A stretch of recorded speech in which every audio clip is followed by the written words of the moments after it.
হুম। দেখতে পাচ্ছ তোমরা ব্লাডের যে পিডিএফটা অলরেডি গ্রুপে শেয়ার করে দিয়েছি। হুম। দেখো, এর আগে আমার প্রথম দিন সেটা ব্লাড নিয়ে জেনারেলাইজ স্টেটমেন্ট পড়েছিলাম, এবং আমরা দেখেছিলাম ব্লাডের মধ্যে যে 55% স্বচ্ছ তরল পদার্থের মতন থাকে, দ্যাট ইজ কল্ড প্লাজমা। তার মধ্যে কি কি প্রোটিন থাকে দেখেছিলাম। আর কিছু থাকে যেগুলো ব্লাডের কর্পাসাল, সেটা রেড ব্লাড কর্পাসাল, হোয়াইট ব্লাড কর্পাসাল, আর প্লেটলেট বা অনুচক্রিকা, সেগুলো সম্পর্কে।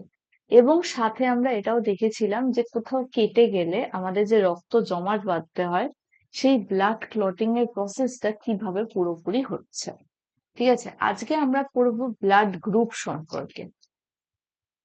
কিরকম জিনিসটা সবার আগে এটা দেখতেই পাচ্ছ।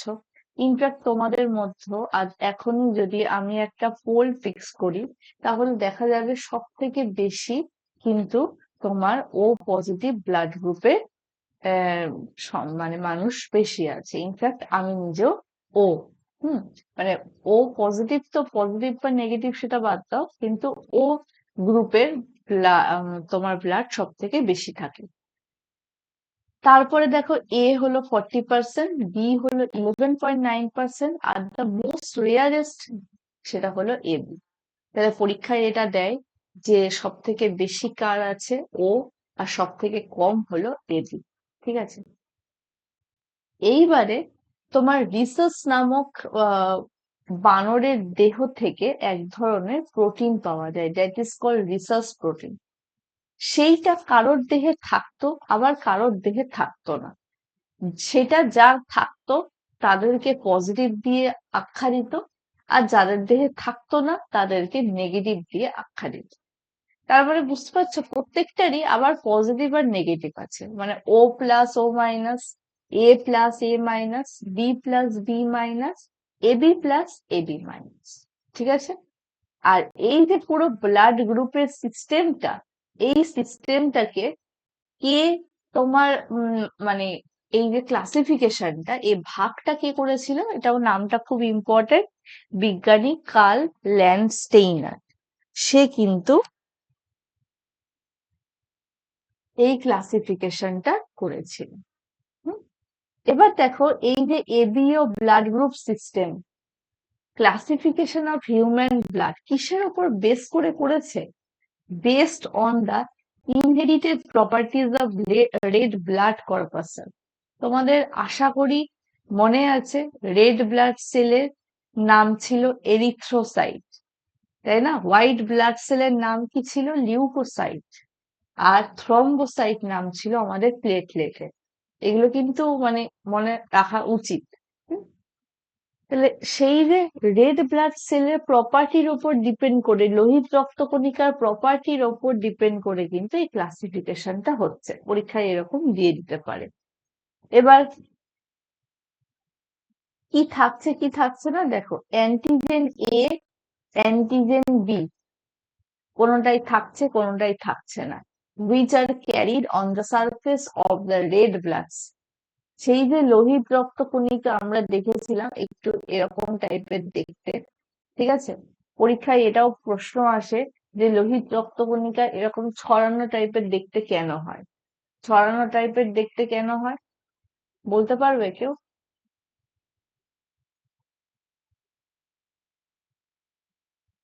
ইনফ্যাক্ট যারা একটু পার্বত্য অঞ্চলে বসবাস করে, যারা একটু ওপরের দিকে, দার্জিলিং বা আরো যত হিমালয়, যত ওপরের দিকে বসবাস করে, দেখা গেছে পাহাড়ি এলাকার মানুষদের কিন্তু আহ তোমার এই যে এই লোহিত রক্ত কণিকা আরো অনেক বেশি ছড়ানো প্রকৃতির হয়। এবং আমাদের মধ্যে বিশেষ করে যারা নর্মাল সমভূমিতে থাকে, তাদের মধ্যে কিন্তু একটা সবারই হিমোগ্লোবিন কমের প্রবণতা দেখা যায়, কিন্তু পার্বত্য অঞ্চলে তাদের কিন্তু হিমোগ্লোবিন কমের প্রবণতা অতটা দেখা যায় না। কেন এইরকম ভাবে জিনিসটা ছড়ানো হয়? কেননা যত পার্বত্য অঞ্চল, তো যত উপরের দিকে ওঠা যায় তত অক্সিজেনের পরিমাণ কমতে থাকে। আর আমরা জানি রেড ব্লাড সেলের কাজই হলো অক্সিজেনকে গ্রহণ করা। কাজেই ওর সবসময় টেন্ডেন্সি থাকে ও কত বেশি পরিমাণে অক্সিজেনকে নিজের মধ্যে ও নিজে অক্সিজেনকে অ্যাবজর্ব করে রাখতে পারবে। আর সেই কারণে ও যতটা সম্ভব নিজেকে ফুলিয়ে দেওয়ার চেষ্টা। ওকে, তাহলে কি কি হতে পারে আমরা দেখলাম, এই যে ছবি A B O A B, এই যে 4 রকমের যে ডিফারেন্ট ব্লাড গ্রুপ। দেখো, Karl Landsteiner, father of blood grouping and immunochemistry. পরীক্ষায় এটাও দিতে পারে যে who is called the father of blood grouping and immunochemistry. একদম অ্যান্সার ঠিকঠাক ভাবে কার্ল ল্যান্ডস্টাইনার করবে। এবং তিনি একজন অস্ট্রিয়ার একজন ছিলেন, অস্ট্রিয়ান ইমিউনোলজিস্ট। কবে করেছেন? 1901 সালে। তাহলে কিন্তু খুব বেশি দূরের কথা নয়, মোটামুটি 150 বছরও হয়নি, 125 বছর মতন হয়েছে।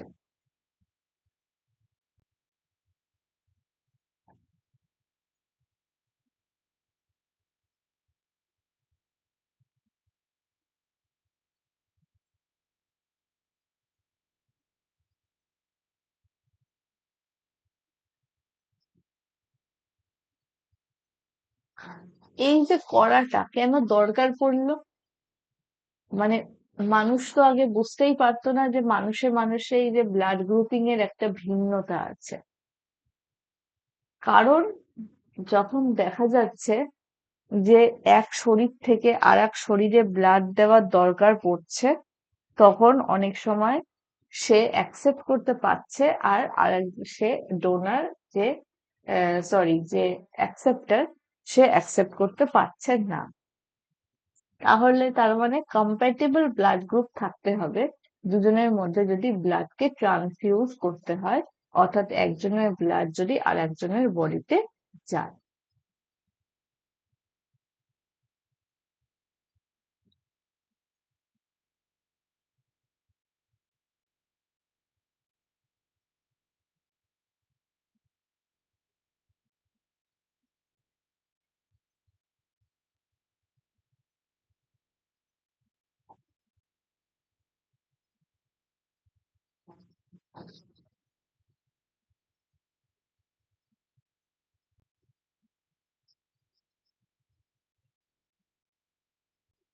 পুরো অন্ধকার, কেমন একটা ভূতের মতন লাগছে। আসলে সকালবেলা লাইট জ্বালাতে চাই না, আর পিছন থেকেই একদম আলোটা এসেছে বলে একদম এরকম ব্লার্ড হয়ে গেছে ছবি।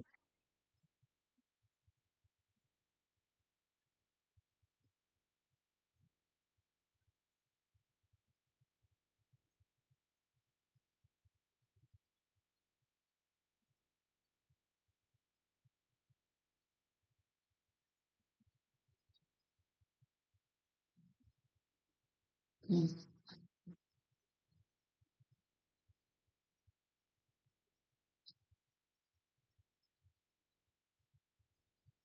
তাহলে এবার যেটা তোমাদের মনে রাখতে হবে সেটা কি? দেখো, blood having antigen A belongs to A group, আর এই ব্লাডে beta antibody in the serum আছে। তার মানে প্রত্যেকটা ব্লাড গ্রুপে অ্যান্টিজেন থাকে আর অ্যান্টিবডি থাকে। মনে রাখবে, এ ব্লাড গ্রুপে এ অ্যান্টিজেন থাকবে আর অ্যান্টিবডি বিটা থাকবে, ঠিক আছে? আবার বি ব্লাড গ্রুপে বি অ্যান্টিজেন থাকবে কিন্তু অ্যান্টিবডি থাকবে আলাদা।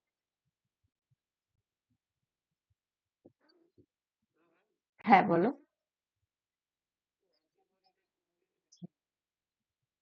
অ্যান্টিবডি, এটা অ্যান্টিবডি একটা কিছুই না, এটা কি বলবো, উম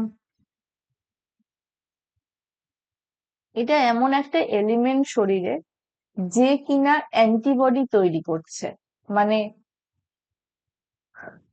কিভাবে বলি জিনিসটা, অ্যান্টিবডি,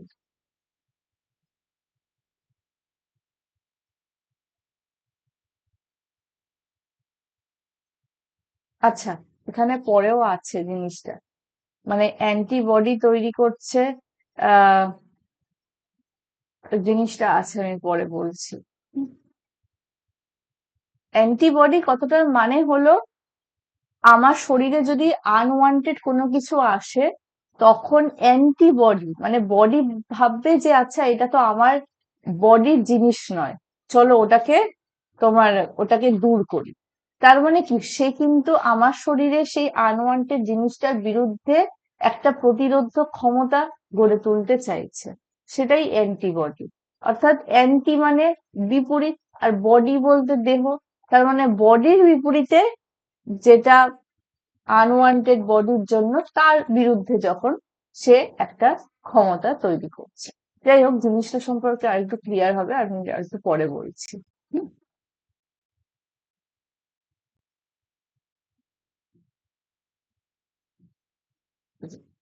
তার মানে বি ব্লাড গ্রুপে আমরা কি দেখলাম, অ্যান্টিজেন বি আছে আর আলফা অ্যান্টিবডি আছে, বা অ্যান্টি এ দিয়েও বলবে। আর যদি আমরা দেখলাম এখানে প্রত্যেকটার একটা অ্যান্টিজেন আছে আর একটা অ্যান্টিবডি আছে, যদি আমরা দেখতাম যে দুটো অ্যান্টিজেন এ আর বি দুটোই প্রেজেন্ট আছে, তার মানে হলো সেটা হলো এবি ব্লাড গ্রুপ। আর সেখানে কিন্তু অ্যান্টিবডি একদমই নেই। ঠিক আছে। আর যদি দুটো অ্যান্টিজেন যেটা এ আর বি দুটোই না থাকে, আর আলফা আর বিটা অ্যান্টিবডি যেটা, সেটা যখন দুটোই থাকছে তখন সেটা হলো ও ব্লাড গ্রুপ। ঠিক আছে। এবং তোমরা এটাও মনে রাখবে যে সার্বজনীন দাতা বলা হয় ও ব্লাড গ্রুপকে, কেননা ও ব্লাড গ্রুপের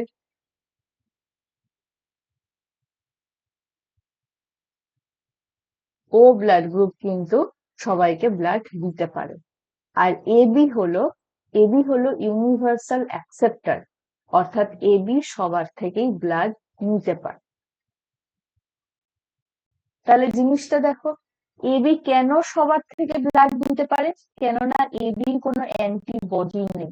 এক্ষুনি বললাম, যখনই মনে করো আমি এ, ঠিক আছে, বা মানে এ বি এত বললে হয়তো তোমাদের গন্ডগোল হয়ে যাবে। যখনই আমার শরীরে কোনো অন্য একটা কিছু আনওয়ান্টেড আসবে তখন ওই অ্যান্টিবডি কিন্তু সেটাকে ধ্বংস করে দেবে। কিন্তু এবির ক্ষেত্রে বুঝতে পারছো অ্যান্টিবডি নেই, সেই কারণে এবি কিন্তু সবার থেকে ব্লাড নিতে পারে। হুম?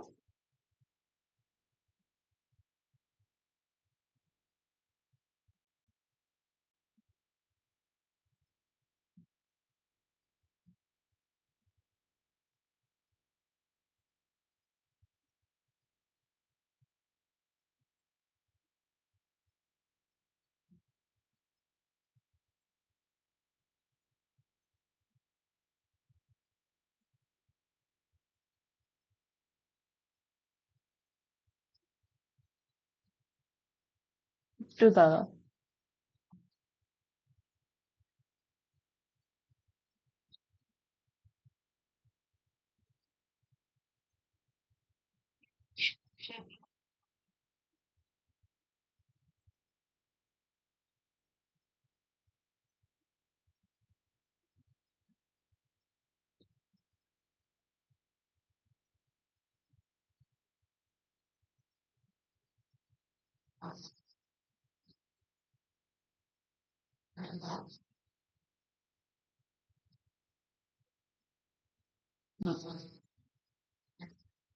এবার এই যে অ্যান্টিজেন অ্যান্টিবডি এই যে জিনিসটা বলা হচ্ছিল না এতক্ষণ, এই যে দেখো প্রত্যেকটার না এই ছবিটা রয়েছে, এই ছবিটাতে ভালো করে জিনিসটা বুঝতে পারবে। দেখো, গ্রুপ এ তে আমরা কি দেখলাম, এ অ্যান্টিজেন আছে আর বিটা অ্যান্টিবডি আছে, বা অ্যান্টি বি, বিটা অ্যান্টিবডি বা অ্যান্টি বি বললেও হবে। ঠিক আছে। তাহলে এই যে দেখছো অ্যান্টিজেনটাকে সবসময় বললাম আমরা, এই অ্যান্টিজেন গুলো কিন্তু ব্লাড সেলের সারফেসে অর্থাৎ ওপরের দিকে অবস্থিত। তো এই যে পিঙ্ক কালারের যেগুলো, মানে পিঙ্ক কালার হয় না, তোমাদের বোঝানোর জন্য কিভাবে জিনিসটা রয়েছে, এই পিঙ্ক কালার জোন, এই যেটা, এইটা হলো তোমার এ অ্যান্টিজেন। ঠিক আছে, তারপরে দেখো এই যে গ্রিন কালারের যেটা, সেটা হলো বিটা অ্যান্টিবডি। তাহলে পুরো ব্যাপারটা দেখো, একটু যদি দুটোকে একসাথে করো, তাহলে দেখো ঠিক এইরকম একটা ওয়াই এর মতো, আর এখানে পুরো একদম খাপে খাপে কিন্তু মিলে গেল, মিলে গেল। এইটা হলো আমার গ্রুপ এ, এ অ্যান্টিজেন। গ্রুপ বির ক্ষেত্রে বি অ্যান্টিজেন আর আলফা বা অ্যান্টি এ অ্যান্টিবডি। তার মানে অ্যান্টি এ কথাটার মানে কি বুঝতে পারছো? আলফা অ্যান্টিবডি মানে আলফা বা এ অ্যান্টিবডি, মানে এর বিরুদ্ধে কিন্তু সে প্রতিরোধ গড়ে তুলবে। যদি আমার ব্লাড গ্রুপ বি হয় আর আমার শরীরে এ ব্লাড গ্রুপের রক্ত চলে আসলো, তখনই কিন্তু সে প্রতিরোধ গড়ে তুলবে। হুম। তো এই যে দেখো গ্রিন কালারের যেটা ছোট ছোট, এটাকে beta, sorry, B antigen B denote করছে। আর এই যে পিঙ্ক কালারের যে একটা, মানে তোমার কি বলবো, একদম খাপে খাপে বসে যাওয়ার মতন যে একটা জায়গাটা, সেটা হলো তোমার অ্যান্টি এ বা আলফা অ্যান্টিবডি। দুটো যখন মিলে যাচ্ছে সেটা হলো গ্রুপ বি। কিন্তু গ্রুপ এ বির ক্ষেত্রে দেখো, গ্রুপ এ বির ক্ষেত্রে কি বলেছিলাম, এ আর বি দুটো অ্যান্টিজেনই থাকবে, কিন্তু কোন রকম অ্যান্টিবডি নেই, সেই জন্য নাম লেখা, কোনো অ্যান্টিবডি নেই। পরীক্ষায় কিন্তু এরকম প্রশ্ন আসে যে কোন ব্লাড গ্রুপে কোনো অ্যান্টিবডি নেই প্লাজমাতে, তখন কিন্তু অ্যান্সার হবে গ্রুপ এ বি।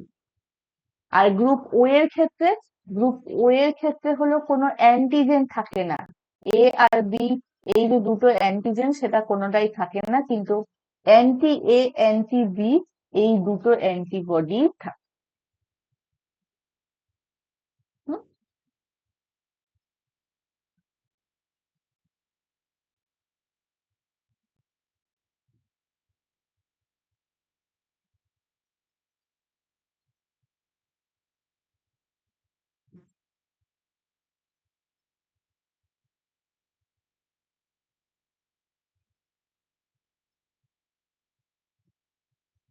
জেনেটিক্স যখন পড়িয়েছিলাম, জেনেটিক্স এর জিনিসগুলো মনে আছে?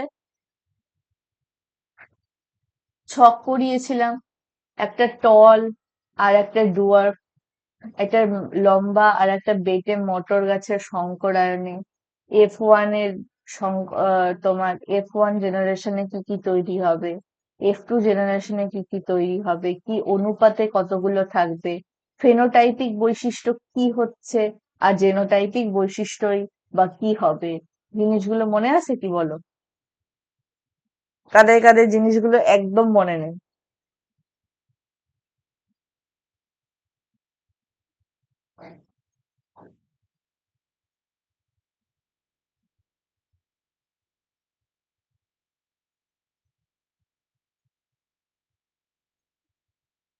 বলো।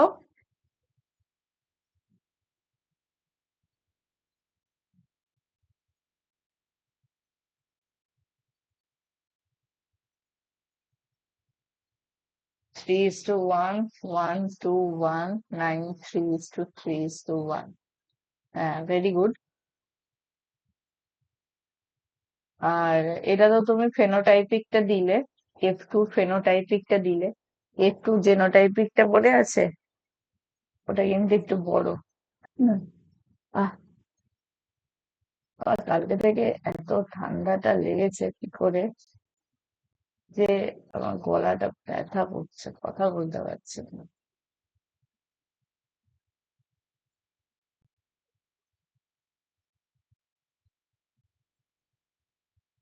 হুম, ঠিক।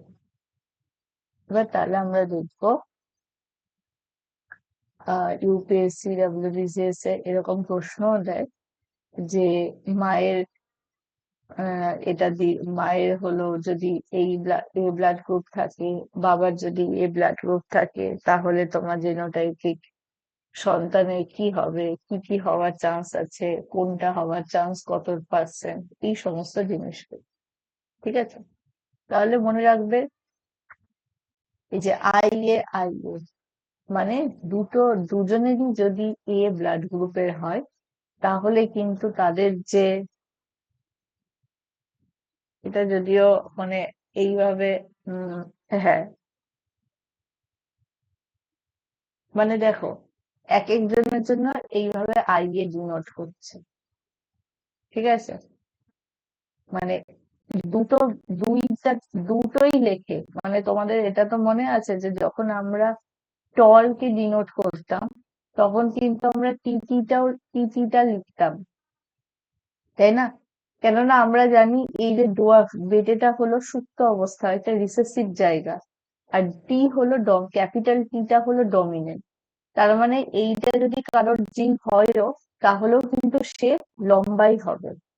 সেরকমই সবসময় আমরা কিন্তু এরকম ডবল ভাবে লিখবো, এবং ডবল ভাবে লিখে আমরা জিনিসগুলোকে সেপারেট করে ছকে ফেলি, তাই না? যাই হোক, ছকে যখন ফেলছি সেসব আর করছি না। আপাতত এটা মনে রাখবে যে যখন দুটোই এ হচ্ছে,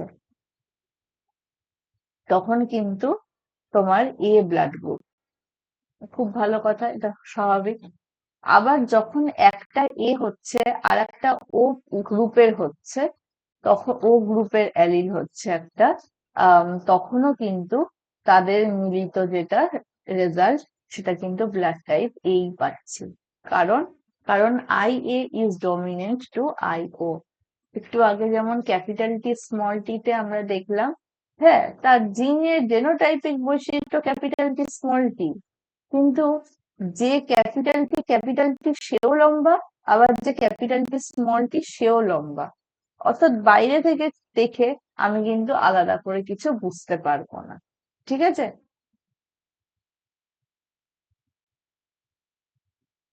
একইভাবে দুটোই যখন বি হচ্ছে অ্যালিল, বা একটা বি আর একটা ও, তাহলে কিন্তু সেক্ষেত্রে বি ব্লাড গ্রুপ, এবং I B is dominant to I O. A B blood গ্রুপটা হলো আই এ আই বি।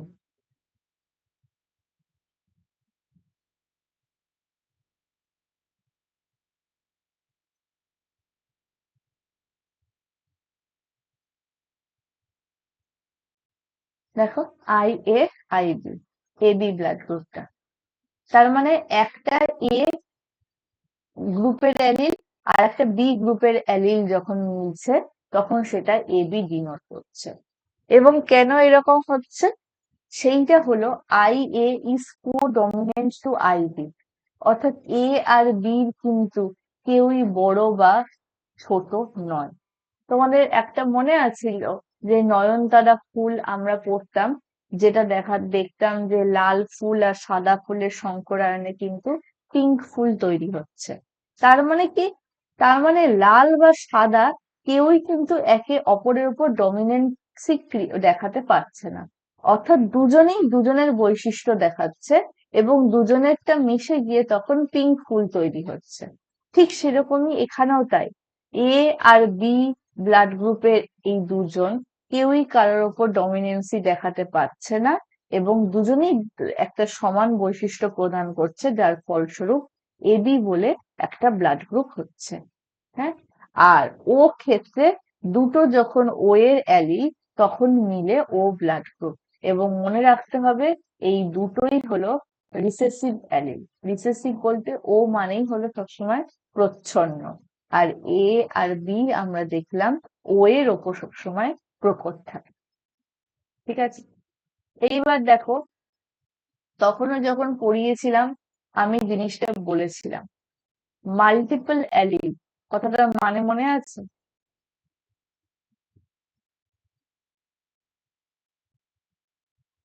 আছে মনে?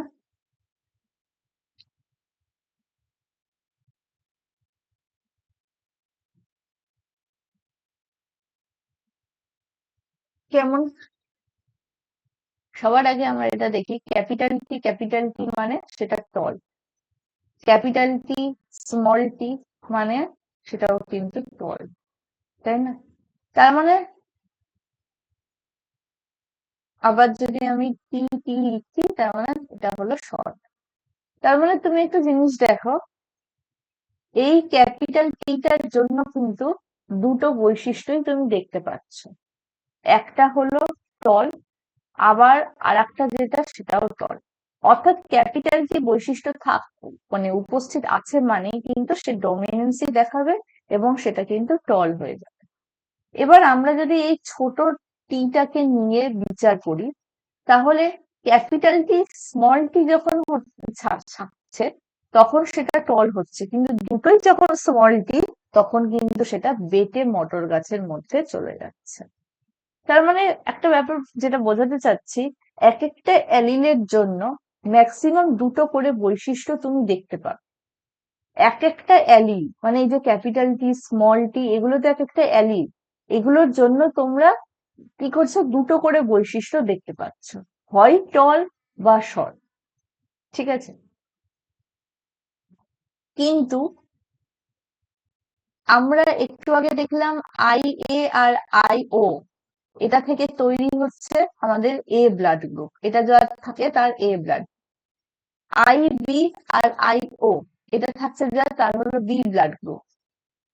আই ও আই ও, এটা যার থাকছে সেটা হলো ও ব্লাড গ্রুপ।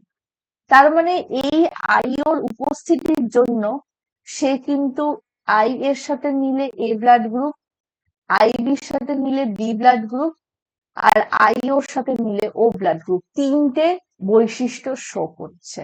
তার মানে ইউজুয়ালি যেখানে দুটো বৈশিষ্ট্য দেখায় সেখানে কিন্তু এ তিনটে বৈশিষ্ট্য শো করছে। সেই কারণে আমরা এই জিনিসটাকে বলি multiple allele.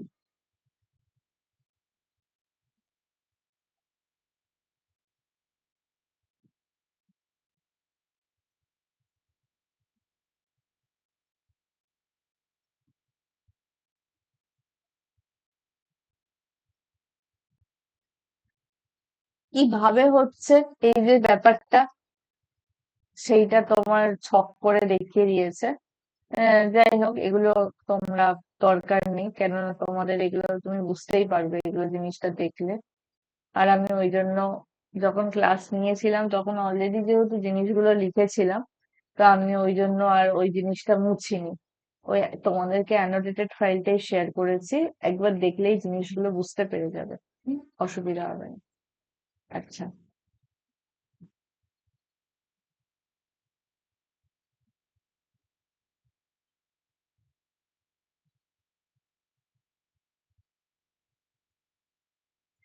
By the way, তোমাদেরকে একটা জিনিস বলার আছে।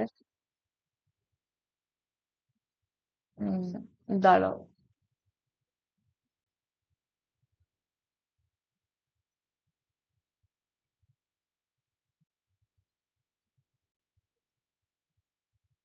বলিনি,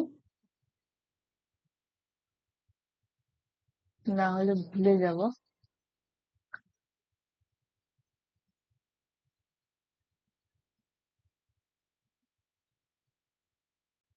উম,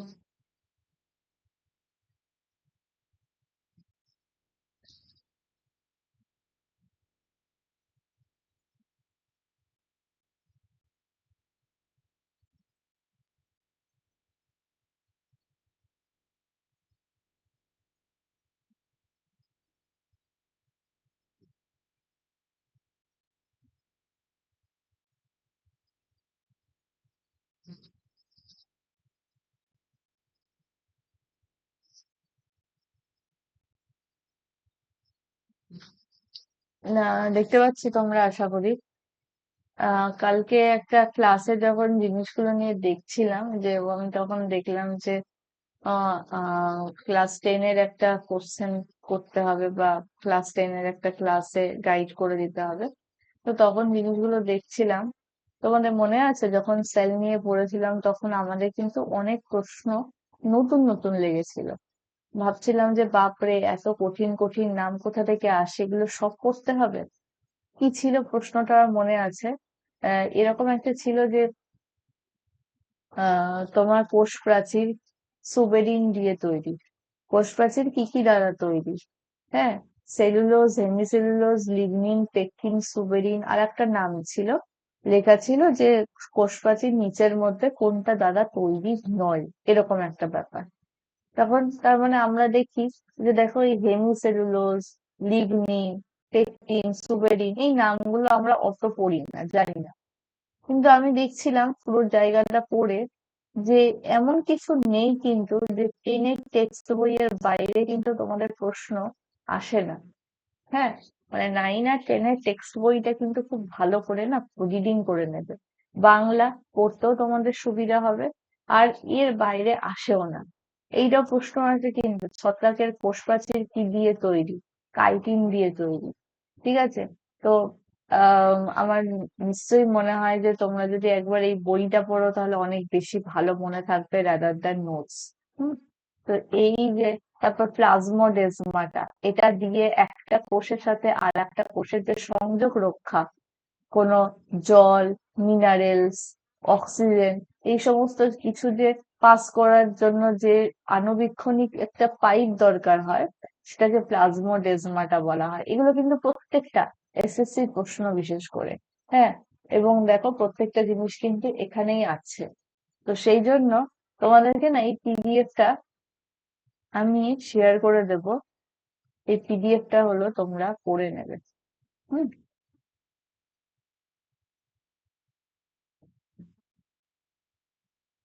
এটা খুব কাজের।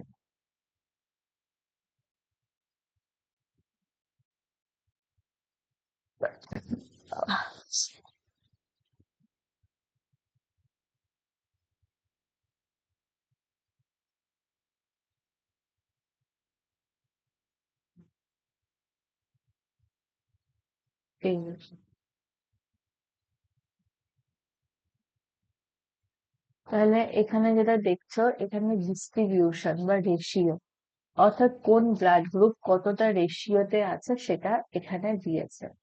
সত্যি কথা বলতে ছকটা পড়ার কোনো দরকার নেই, শুধু এইটা মনে রাখবে, ও পজিটিভ যেটা সেটা সব থেকে বেশি, আমারও ও পজিটিভ।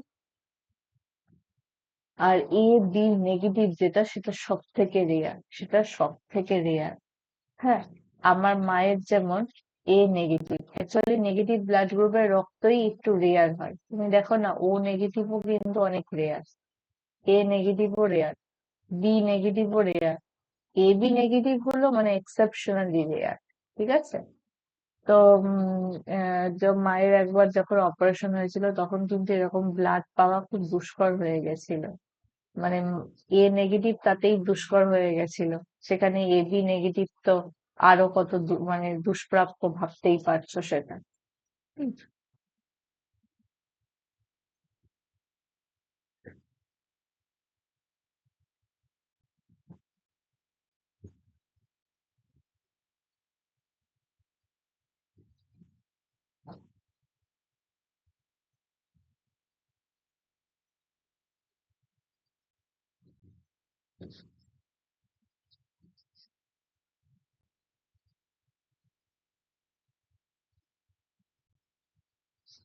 এই যে, যদি কোনো কারণে অন্য ব্লাড গ্রুপের রক্ত, ভুল ব্লাড গ্রুপের রক্ত ব্যবহার করা হয়ে যায়, তখন কি হয়? তখন কিন্তু পার্সনের যে ওন ইমিউন সিস্টেম, আমার যে নিজের immune system immediately attacks the donors blood. বুঝতে পারলে? মানে আমার মনে করো এ ব্লাড গ্রুপ, আমার শরীরে বি ব্লাড গ্রুপের রক্ত ঢুকে গেল, তখন আমার শরীরে যে বিটা অ্যান্টিবডি, সে ইমিডিয়েটলি, অ্যান্টি বি বলা হয় না, বিটা অ্যান্টিবডি ব্র্যাকেটে লিখলাম অ্যান্টি ডি, সে ইমিডিয়েটলি এই বি ব্লাডকে অ্যাটাক করবে, এবং অ্যাটাক করার ফলে কি হবে, ক্লটস তৈরি শুরু হয়ে যাবে, অর্থাৎ রক্ত জমাট বাঁধা শুরু হয়ে যাবে, এবং আরবিসি সেটা ডিস্ট্রাক্ট করে দেবে। আরবিসি মানে লোহিত রক্তকণিকাকে পুরো ধ্বংস করে দেবে, এবং তখন কিন্তু কিডনি ফেইলিয়ার হয়ে যায় পুরোপুরি ভাবে। কিডনি ফেইলিয়ার হয়ে যায় কেননা, বুঝতেই পারছো, বৃক্ক আমাদের পুরো যে ছাঁকনির কাজ করে আমাদের শরীরে। তাহলে আমাদের ব্লাডের থেকে যে এক্সক্রিয়েটারি বা রেচন পদার্থ, সেটা বৃক্ক আমাদের শরীর থেকে বের করে দেয়। আর ব্লাডই যদি ক্লট করে যায়, আরবিসি যদি যদি ডিস্ট্রাক্ট করে যায়, কিডনি আর কাজটা করবে কারো, তখন কিডনি ফেইলিয়ার হয়ে যায় এবং পুরোপুরি ভাবে ডেথ।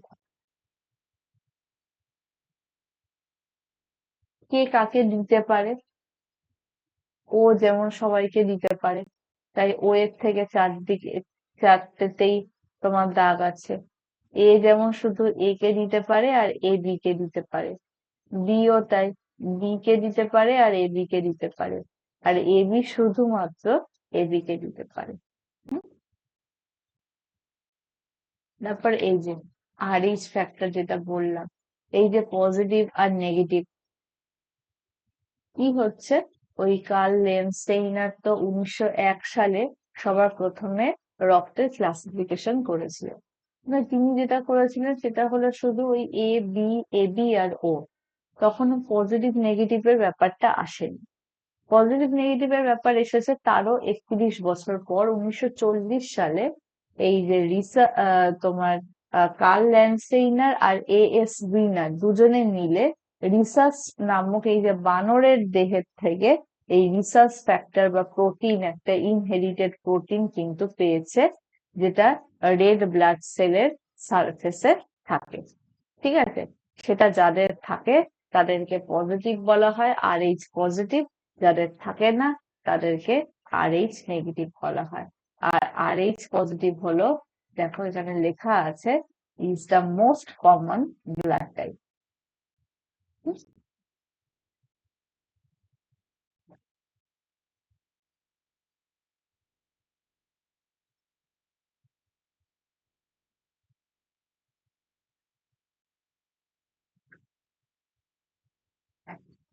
এইটা দেখো, এইটা এখানে আর একটা জিনিস এখানে তোমাদের দেওয়া। তোমাদেরকে আমি বলেছিলাম যে একটা শিশু যখন ভ্রূণ অবস্থায় মায়ের পেটে বড় হয়, তখন মায়ের সাথে তার যে কানেক্টিভিটি, তার যোগাযোগ রক্ষা হয় পুরোপুরি প্লাসেন্টার মাধ্যমে। তাই না? মা যেটা খাচ্ছে সেখান থেকে প্রোটিন যাচ্ছে প্লাসেন্টা দিয়ে বাচ্চাটার শরীরে। আবার বাচ্চাটার থেকে যে এক্সক্রিয়েটরি সাবস্টেন্স বের করার দরকার পড়বে, সেটাও কিন্তু প্লাসেন্টার মাধ্যমে মায়ের এক্সক্রিয়েটরি সিস্টেমে যাচ্ছে, এবং তারপর সেটা মা সেটাকে নিষ্কাশন করছে। তো এইভাবে পুরো কিন্তু প্রসিডিওরটা চলতে থাকে।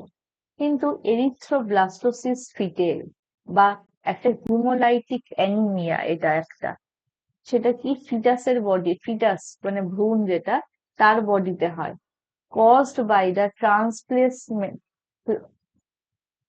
transplacental transmission of maternal antibodies to fetal red blood cell.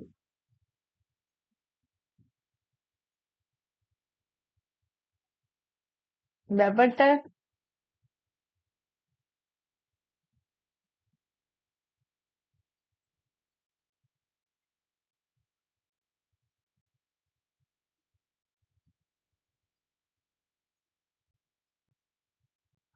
এইটা এখানে আছে।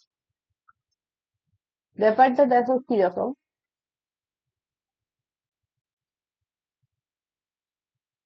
এই যে এরিথ্রোব্লাস্টোসিস ফিটেল, মনে করো মায়ের হলো আর এইচ নেগেটিভ, মায়ের হলো আর এইচ নেগেটিভ, ঠিক আছে।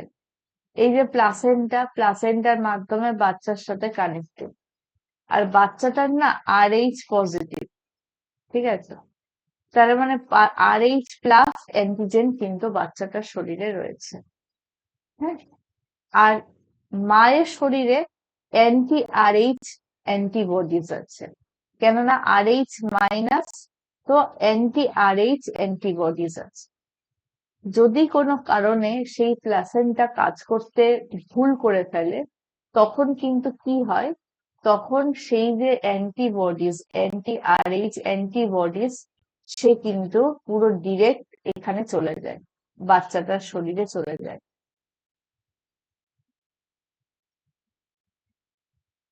আর এই অ্যান্টিবডি কিন্তু তখন একে সহ্য করতে পারে না, একে তখন ধ্বংস করে দেয়। ঠিক আছে, সেইটাই হলো এরিথ্রোব্লাস্টোসিস ফিটেল, এবং সেটা হলে কিন্তু বাচ্চা মারা যায়।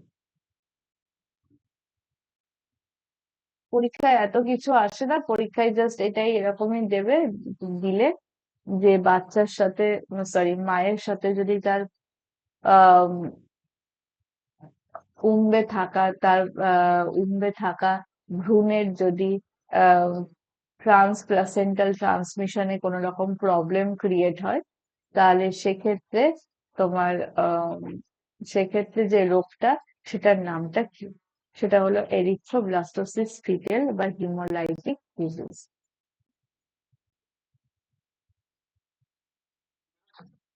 হ্যাঁ, একটু দাঁড়াও। আর একটা দেখো এখানে, আর একটা জিনিস রয়েছে, বোম্বে ব্লাড গ্রুপ। এটা একবার পরীক্ষায় এসেছিল, সেজন্য আমি অ্যাড করেছি। বোম্বে ব্লাড গ্রুপ ওয়ার্ল্ড এর পপুলেশনের 0.0004%। ভাবতে পারছো এটা কতটা রেয়ার, কতটা রেয়ার? এটা 1952 সালে এই যে একটা ফেনোটাইপ, এটা ডিসকভার করেছিল মুম্বাইতে। মুম্বাইতে করেছিল, সেই কারণেই বোম্বে ব্লাড গ্রুপ না জায়গার নাম অনুযায়ী দেওয়া হয়েছে। এবং এটা করেছিল doctor Y M Vende. Doctor Y M Vende. এবং এটা ভীষণই একটা রেয়ার ব্লাড গ্রুপ।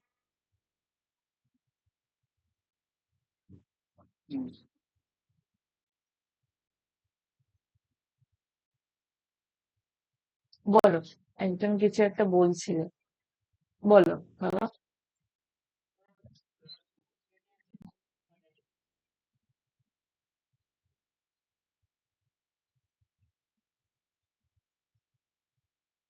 আমাদের, তুমি কি দুটো গ্রুপে আছো? আমার সাথে দুটো গ্রুপে আছো? তাহলে একটা কথা আমি বলে দিই।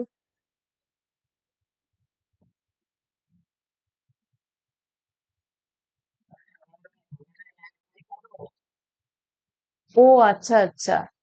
সেক্ষেত্রে, সেক্ষেত্রে যেটা যদি গতকাল মাত্র জয়েন করে থাকো, ইদ্রিস তোমাদেরকে জয়েন করিয়ে দেবে। ইদ্রিস ওকে একটু জয়েন করিয়ে দিও। স্টাডি গ্রুপ বলে একটা গ্রুপ আছে, সেই গ্রুপটা হলো ইদ্রিসের গ্রুপ। আর সেখানে ও তোমাদেরকে আমার ক্লাসের লিঙ্ক, পিডিএফ এগুলো শেয়ার করে দেয়। এছাড়াও কিছু কিছু পিডিএফ ওর মতন করে ও শেয়ার করে। ঠিক আছে? আর একটা কালকে আমাকে যে দুটো কল এসেছিল, সেই দুটো কল রিগার্ডিং গ্রুপ নিয়ে এসেছিল। আর একটা যেটা আমার উইনার্স এর যে গ্রুপটা আছে, সেটা আমার পার্সোনাল গ্রুপ, সেখানে আমি ফ্রি কন্টেন্ট শেয়ার করে থাকি। ফ্রিতে মাঝে মাঝে আমি ক্লাসও নিই, সেগুলো সমস্ত ইনফরমেশন গুলো শেয়ার করে দিই। ঠিক আছে?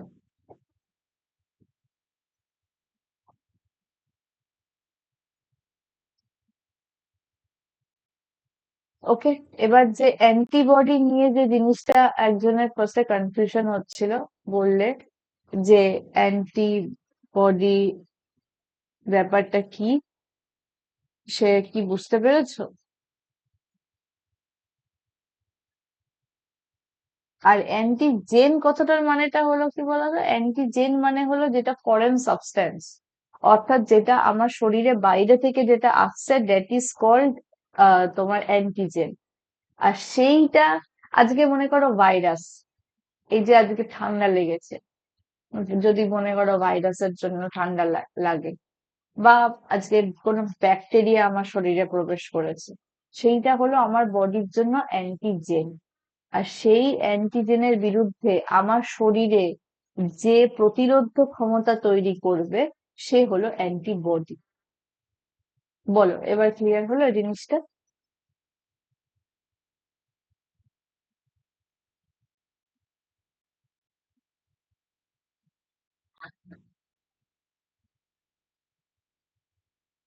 আচ্ছা, আজকে ক্লাস নিয়ে কারোর কোনো সমস্যা? একটা কোশ্চেন এটা ছিল রিলেটেড এএনএম জিএনএম এ। তো আমার খুব খারাপ লাগছিল, আমি ভেবেছিলাম তোমাদের এই ক্লাসটা নেব, কিন্তু এই ক্লাসটা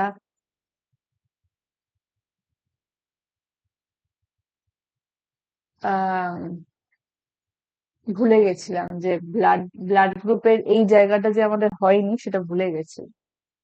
ঠিক আছে? ওকে, তাহলে সবাই ভালো থেকো। আবার তোমাদের সাথে আমার দেখা হবে শুক্রবার দিন সকাল 7টা। হুম। শুক্রবার দিন সকাল 7টা। ওকে, চলো, টাটা।